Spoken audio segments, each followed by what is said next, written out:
English से related सभी जानकारियों के लिए चैनल को सब्सक्राइब करें और बेल आइकन को भी क्लिक करें फॉर मोर इन्फॉर्मेशन। नमस्कार दोस्तों, मेरा नाम है कृष्णा गुप्ता और आप देख रहे हैं टॉक विद इंग्लिश।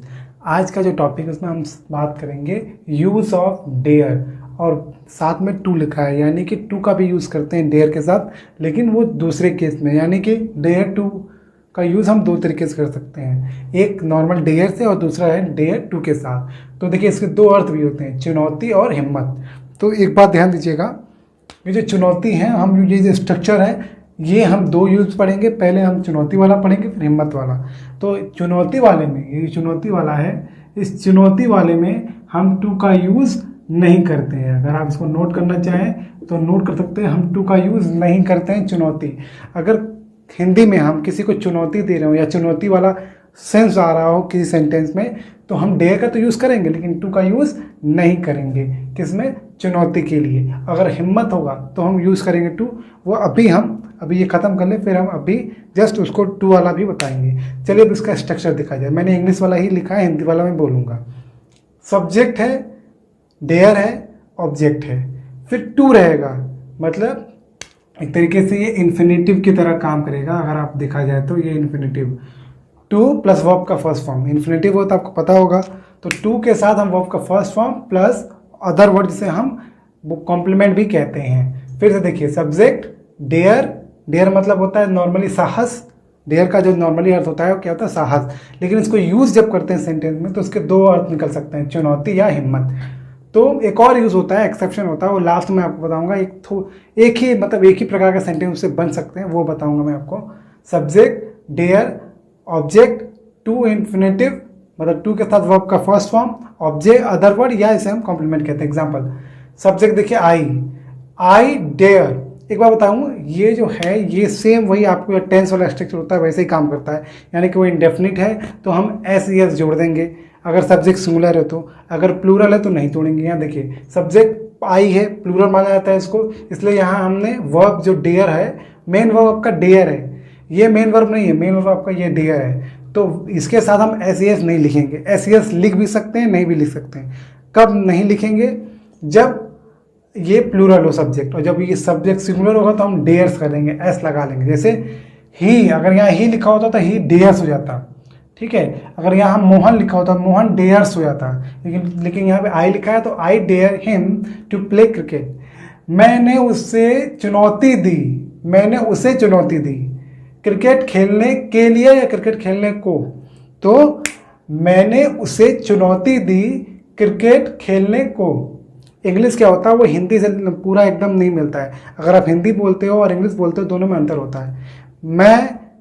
जैसे उसे बुला लो, उसे बुला लो, यहाँ हम उसे पहले बोल रहे हैं, मतलब हम हिम पहले बोल रहे हैं। लेकिन जब इंग्लिश लिखते हो तो क्या लिखते हैं? Call him, call him. तो हमने कॉल पहले बोला, क्रिया पहले बोला इंग्लिश में, और जो ऑब्जेक्ट है वो बाद में बोला। जबकि हिंदी में हम क्या देख रहे हैं, हम ऑब्जेक्ट पहले बोल रहे हैं, क्रिया बाद में। तो ये याद रखिएगा, स्ट्रक्चर कभी भी हिंदी इंग्लिश का सेम नहीं है, अलग होता है थोड़ा सा।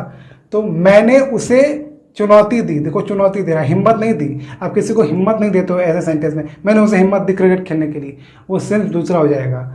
मैंने उसे चुनौती दी, किस लिए चुनौती दी? टू प्ले क्रिकेट, क्रिकेट खेलने के लिए। मतलब क्रिकेट का मान लो चैलेंज है कि भाई तुम 6 बॉल खेलो, 6 बॉल में अगर जितना रन बनाते हो, कौन देखते कौन ज़्यादा रन बनाता है, कौन जीत जाता है। तो ये नॉर्मल यूज़ है अफर्मेटिव। अगर इसको हम नेगेटिव यूज़ करें तो, अगर ये प्रेजेंट टेंस में, ध्यान दीजिएगा, अगर ये पास्ट में होगा, अगर यही सेंस पास्ट में होगा कि मैंने उसे चुनौती दी थी, तो यहाँ डेयर्ड हो जाएगा, ठीक है, डी जुट जाएगा, डेयर्ड। डेयर का सेकेंड फॉर्म डेयर्ड होता है अगर ये पास्ट में होगा। जैसे मैंने उसे चुनौती दी थी तो डेयर्ड हो जाएगा। तो मैं डेयर्ड नहीं लिख रहा हूँ, नॉर्मली प्रेजेंट टेंस में ही रख रहा हूँ। लेकिन अगर आप पास्ट में रखना चाहते हो तो पास्ट में भी रख सकते हो, फ्यूचर में भी रख सकते हो। आपको यहाँ विल का यूज़ करना होगा। I will dare him to play cricket. I के साथ आप शैल भी लगा सकते हो, विल भी लगाते हो, आपको पता ही है, तो आप वो कर सकते हो। यानी कि इसको तीनों फॉर्म में यूज़ कर सकते हैं। नॉर्मली इसको प्रेजेंट टेंस में ही यूज किया जाता है। सब्जेक्ट मोडाल जितने होते हैं नॉर्मली इसको प्रेजेंट टेंस में यूज करते हैं। फिर बात आता है past tense, future tense. Subject ये देखिए, नेगेटिव सेंटेंस बनाने के लिए हम डू या डस का यूज करते हैं, और मैंने यहाँ नॉट नहीं लिखा है, नॉट आप लिख लीजिएगा इसके बीच में। नॉट यूज होता है। ठीक, तो सब्जेक्ट डू या डज, डू प्लूरल के लिए और डज सिंगुलर के लिए, नॉट, फिर डेयर यूज होगा, फिर ऑब्जेक्ट, फिर टू, फिर वर्ब का फर्स्ट फॉर्म, फिर अदर वर्ड। थोड़ा लंबा लग रहा है लेकिन है इजी। सब ये तो आप पहले से पढ़ते आ रहे हो, ये इतना चीज ये हमेशा पढ़ते आ रहे हो। सब्जेक्ट रहेगा, डू डज रहेगा, नॉट रहेगा, वर्ब का फर्स्ट फॉर्म डेयर है, ऑब्जेक्ट, फिर टू, फिर वर्ब का फर्स्ट फॉर्म अदर वर्ड। अगर यही मतलब यही सेंटेंस किसमें हो जाए, पास्ट में हो जाए, तो हम यहाँ क्या लिख देंगे, डिड। एग्जाम्पल के लिए देखिए, ही डज नॉट डेयर मी, उसने मुझे चुनौती नहीं दी टू प्ले क्रिकेट, वो मुझे चुनौती नहीं देता। देखो जब डज लिखा है, डज क्यों आया, क्योंकि ये जो ही है वो सिंगुलर है, इसलिए डज आया। अगर ये ही की जगह आई होता या वी होता तो यहाँ डू होता। ठीक, ही डज नॉट डेयर मी, वो मुझे चुनौती नहीं देता है, किस लिए, टू प्ले क्रिकेट, क्रिकेट खेलने के लिए। इसको अगर हम पास्ट में बनाए तो यहाँ क्या बन जाएगा, डिड। तो जब डिड बनेगा क्या बन जाएगा, ही डिड नॉट डेयर मी, उसने मुझे चुनौती नहीं दी, पास्ट में बात हो रही है, नहीं दी, टू प्ले क्रिकेट, क्रिकेट खेलने के लिए उसने मुझे चुनौती नहीं दी, ये पास्ट में हो गया। अगर इसको हम इंटेरोगेटिव बनाए, मतलब प्रश्नवाचक, तो प्रश्नवाचक यहाँ क्वेश्चन मार्क और यहाँ भी क्वेश्चन मार्क। देखिए डू डज आपको ये तो पता ही है, इससे स्टार्ट होता है। अगर वो प्रेजेंट में है, पास्ट में होगा तो डिड से स्टार्ट होगा। डू डज सब्जेक्ट, वर्ब का फर्स्ट फॉर्म डेयर तो है ही पहले से, ऑब्जेक्ट टू, फिर वर्ब का फर्स्ट फॉर्म, फिर अदर वर्ड, जिसे हम कॉम्प्लीमेंट कहते हैं। एग्जांपल देखिए, does Priya dare you to slap here, क्या प्रिया ने तुम्हें चुनौती दी है यहाँ थप्पड़ मारने के लिए, मतलब कोई जगह है वहां बोले, क्या प्रिया ने तुम्हें चुनौती दी है यहाँ थप्पड़ मारने के लिए। ठीक, प्रश्न पूछा जा रहा है, क्वेश्चन पूछा जा रहा है, तो ये यूज कर सकते हो। अगर ये पास में हो जाएगा तो क्या सिंपल यूज करेंगे, यहाँ हम डिड लिख देंगे। Did Priya dare you to slap here, did Priya dare you to slap here, क्या प्रिया ने तुम्हें चुनौती दी थी यहाँ स्लैप करने के लिए, यहाँ मारने के लिए। ठीक, अगर मान लो ये WH होगा तो यहाँ हम लिख देंगे वाई, क्या लिख देंगे, वाई। ठीक, वाई लिख देंगे सिंपल, और वाई का यहाँ भी वाई आ जाएगा, हो जाएगा why does Priya dare you to slap here, Priya ने तुम्हें क्यों चुनौती दी यहाँ थप्पड़ मारने के लिए। ठीक, तो इसका यूज हम कर सकते हैं, किसी को चुनौती देते हैं किसी काम के लिए, किसी काम को लेकर हम किसी को चुनौती देते हैं, या सेंटेंस में चुनौती का जिक्र हो किसी चीज को लेकर, खासकर किसी काम को लेकर, तब हम यूज करते हैं डेयर का, और सिर्फ डेयर का, टू यूज नहीं करते हैं। टू का यूज हम बाद में करते हैं। देखो डेयर के बाद ऑब्जेक्ट आता है, फिर टू आता है। ठीक, तो हम डेयर के साथ टू का यूज नहीं करते हैं, लेकिन अभी हम देखेंगे नेक्स्ट जो देखने जा रहे हैं उसमें हम टू का यूज करेंगे। उससे पहले मैं आपको दो एग्जांपल दे रहा हूँ जो आपको करना है। अगर आप कर लोगे तो बहुत अच्छी बात है। पहला एग्जांपल आपको करना है, जो मुझे हिंदी में बोल रहा हूँ, आपको कमेंट बॉक्स में दिखाना है। करण ने मुझे चुनौती दी, करण ने मुझे चुनौती दी है बाहर आने के लिए, मतलब घर में है, बाहर वो खड़ा है, वो बोल रहा है बाहर आओ, हिम्मत हो तो बाहर आओ। तो कैसे बोलोगे, करण ने मुझे चुनौती दी है बाहर आने के लिए, पहला सेंटेंस। दूसरा आप बना सकते हो, पाकिस्तान ने भारत को चुनौती दी है लड़ाई के लिए, है तो टू फाइट हो जाएगा।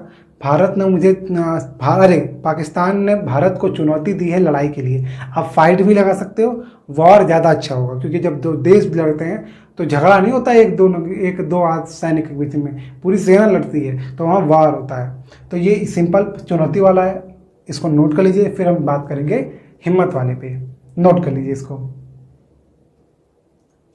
तो फ्रेंड्स ये है सेकेंड यूज, हिम्मत की बात कर रहे हैं हम। इसका मतलब होता है नॉर्मली टू करेज,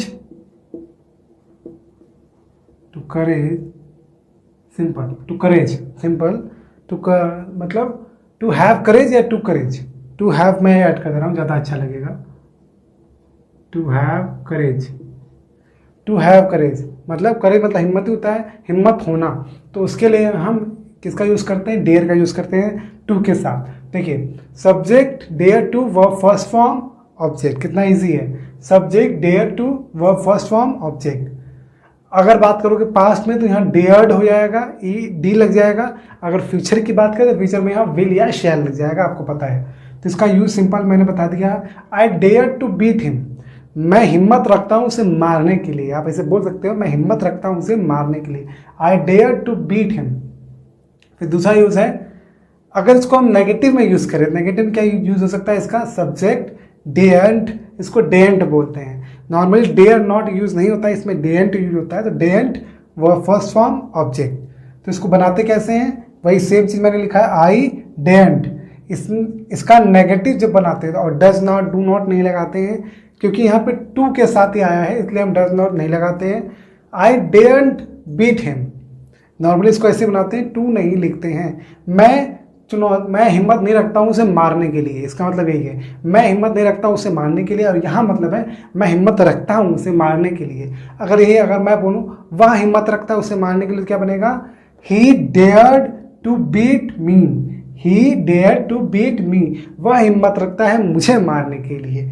यहाँ भी बन जाता है ही डेयरंट बीट मी, वह हिम्मत नहीं रखता है मुझे मारने के लिए। तो इस तरह बना सकते हैं। एक स्पेशल यूज होता है आई डेयर से, ये हम सेंटेंस के स्टार्ट में कहते हैं। अगर हमें कोई सेंटेंस बोलना है उसके स्टार्ट में कहते हैं, जिसका मतलब होता है आई सपोज, या देखो जो होने वाला हो और आपको लगता है कि ये होगा, जैसे बोलता है ना, कुछ हो रहा है, मैच हो रहा है, मान लो आखिरी ओवर है, बोलो मैं तो कहता हूँ कि इंडिया 2 विकेट से जीत जाएगी, तो मैं तो कहता हूँ, मतलब आपको लगता है कि ये शायद हो जाएगा, आपको लगता है कि ये शायद हो जाएगा, तब आई सपोज का अर्थ होता है। और अब आई डेयर से बोल सकते हो, आई डेयर से India will win by 2 wicket.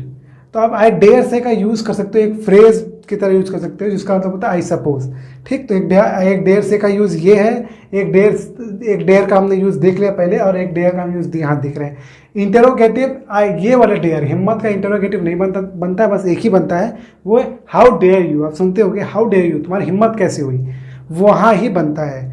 Y dare you आप बोल के कैसे बोलते हो, तुम्हारी हिम्मत क्यों हुई, ये लोग बोलते हैं ना, तो उसका भी आंसर आपको हाउ में ही मिल जाता है, आपको वाई लिखने की जरूरत नहीं पड़ती है। हाउ डेयर यू जो सेंटेंस है, ये क्यों कैसे सबका इसमें घुस जाता है। तो डेयर का यूज़ नॉर्मली इंटरोगेटिव में नहीं होता है, सिर्फ एक ही यूज़ होता है, वो होता है हाउ डेयर यू, जो आप सुनते होगे। हाउ डेयर हिम बोल सकते हो, नॉर्मली हाउ डेयर यू ही होता है, लेकिन आप हाउ डेयर यू भी सुन सकते हो। तो ये था आपके बेसिक यूज़ ऑफ डेयर, जिसको हम डेयर टू भी कहते हैं। तो ये आपका इसका एग्जाम्पल आपको जो करना है मैं आपको दे रहा हूँ, वो करिए, देखते हैं आता है कि नहीं आता है। कमेंट बॉक्स में जरूर बताइएगा कि कहाँ पे आपको डाउट हुआ है। तो जो मैं क्वेश्चन दे रहा हूँ ये है कि मैं हिम्मत रखता हूँ नदी पार करने की, मैं हिम्मत रखता हूँ नदी पार करने की। इसको बनाइए तो जरा। एक और है, मैं हिम्मत रखता हूँ कि मैं हिम्मत रखता हूँ उसे बचाने की, या उसे मारने ही ले लो। यहाँ मैं कत्ल की बात कर रहा हूँ, ये नॉर्मल बीट मतलब मारना हो तो हाथ पैर से मारना, जो मैं कर रहा हूँ मर्डर वाला, ठीक है, तो मर्डर यूज़ कर सकते हो। मैं हिम्मत रखता हूँ उसे मारने की, ये आपको ये 2 सेंटेंस बनाने हैं। ये 2 सेंटेंस अगर आपको नहीं बनता है तो कमेंट बॉक्स में पूछिएगा, मैं आपको बता दूंगा, लेकिन लिख दीजिएगा कि ये सेंटेंस का ट्रांसलेशन बताइए इंग्लिश में, तो मैं आपको बता दूंगा। तो ये 2 बेसिक यूज़ थे, चुनौती और हिम्मत, ये तो एक स्पेशल यूज़ आपको बता दिया मैंने। तो ये यूज़ आप करोगे तो आपको बहुत फ़ायदा होगा, खासकर डेयर के साथ। और ये इसको सेमी मोडाल कहते हैं, याद रखिएगा। इसको क्या कहते हैं? सेमी मोडाल, यानी उप मोडाल। जैसे मोडाल होते हैं ना, कैन, कुड, मे, माइट सुनते होगे आप, तो उसमें डेयर भी आता है, लेकिन इसको सेमी मोडाल कहते हैं। तो ये था आपका basic use of dare to. कहीं भी कोई दिक्कत परेशानी हुई हो तो आप कमेंट बॉक्स में क्वेश्चन पूछ सकते हैं। आपने ये वीडियो देखा उसके लिए आपका बहुत बहुत धन्यवाद। Thank you so much for watching this video.